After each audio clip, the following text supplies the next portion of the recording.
Hello বন্ধুরা, welcome back to my channel. আজকে যাচ্ছি হচ্ছে রাসমেলায়। তো আমাদের সাথে কে কে যাচ্ছে তোমাদেরকে শেয়ার করছি। এদিকে যাচ্ছে আমার মা, এদিকে হচ্ছে আমার দিদি নেল পালিশ পরছে রাস্তায়, এদিকে আমার পাপা।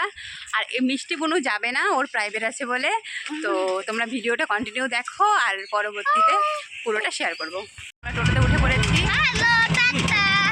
তোমরা দেখো ভিডিওটা।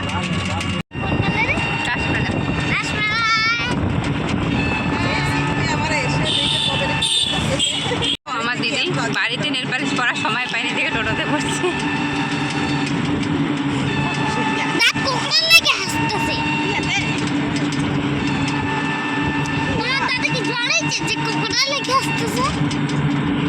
এদিকে মাও হাত বাড়িয়ে দিয়েছে নেল পালিশ করার জন্য।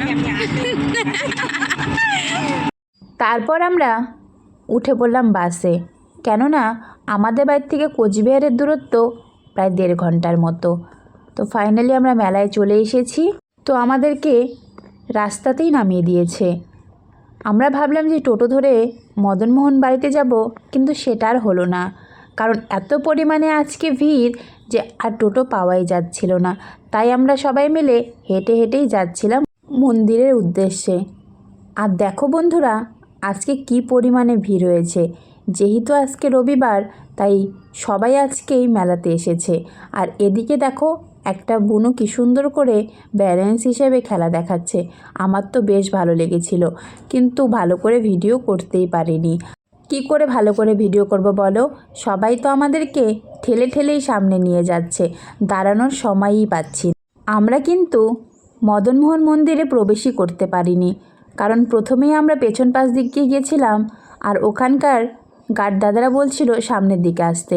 সামনের দিকে আসলে আবারও আমাদের পেছন দিকে বেরোতে হতো। আর যেহেতু বন্ধুরা আমাদের কাছে টাইম খুবই কম ছিল, কারণ আমাদের 7টার দিকে বাস ধরে আবার বাড়িতে আসতে হতো। তো যাই হোক, তারপর আমরা প্রথমেই ছোটো মেলাটায় ঢুকে গেলাম। আর এখানে দেখো সেই ভাইরাল শাড়িগুলোর দোকান, যেগুলো তোমরা ফেসবুক ইউটিউবে অনেকেই দেখেছো। এই শাড়িগুলোর দামও যেমন কম ছিল, আর কাপড়ের কোয়ালিটিও খুব ভালো ছিল। এবার আমরা চলে এসেছি সেই বিখ্যাত 100 টাকা ব্যাগের দোকানে। ব্যাগের কাপড়গুলো কিন্তু খুবই ভালো ছিল। তারপর চলে এসেছি সেই 1200 টাকা চুড়িদারগুলো, কিন্তু এবারও আমার চুড়িদার নেওয়া হলো না। ভেবেছিলাম একটা নিব, কিন্তু আর নিলাম না। আর কি করেই নিব, মেলায় এত পরিমাণে ভিড় হয়েছে আজকে যে ভালো করে কিছু দেখাই যাচ্ছিল না। যেই দোকানে যাচ্ছিলাম সেই দোকানে ভিড়, তাই আমরা ঠিক করে দেখতেও পাচ্ছিলাম না। তারপর আমরা চলে আসলাম মেইন রাসমেলার মাঠে, যেখানে এত পরিমাণে দোকান যে কোন দোকান ছেড়ে কোন দোকান যাব সেটা তো ভেবেই পাওয়া যায় না। তো আমরা আস্তে আস্তে এক এক করে সবগুলো ঘুরে নিচ্ছি, তার সাথে তোমরাও ঘুরে নাও।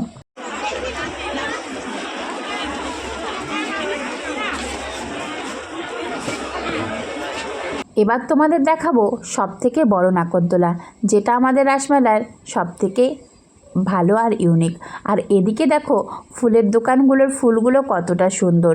আর ওপাশে কিন্তু এবার মেলায় একটা বিশেষ চমক, জলপরি এসেছিল, কিন্তু আমাদের দেরি হয়ে যাবে বলে আমরা কিন্তু জলপরি দেখতেই পারিনি, কারণ আমাদের সেই সন্ধেবেলা বাস, তো তাড়াতাড়ি তো বাড়ি যেতেই হবে। আর এদিকে দেখো নাগরদোলাটা কতটা সুন্দর লাগছে দেখতে। আর আমি কিন্তু মেলায় পাতলা চাদর খুঁজছিলাম, যেগুলো খুব ডিজাইন করা। মেলার ভেতরে যেগুলো দোকান ছিল, এক একটা দোকানে 1800 টাকা, কোনো দোকানে 1500 টাকা চাচ্ছিল। ঠিক আমার বাজেট মতো হচ্ছিল না, তাই মেলার বাইরে চলে আসলাম। তারপর মেলার বাইরে একটা দোকান দেখলাম, কাশ্মীরি ফ্যাশনের দোকান।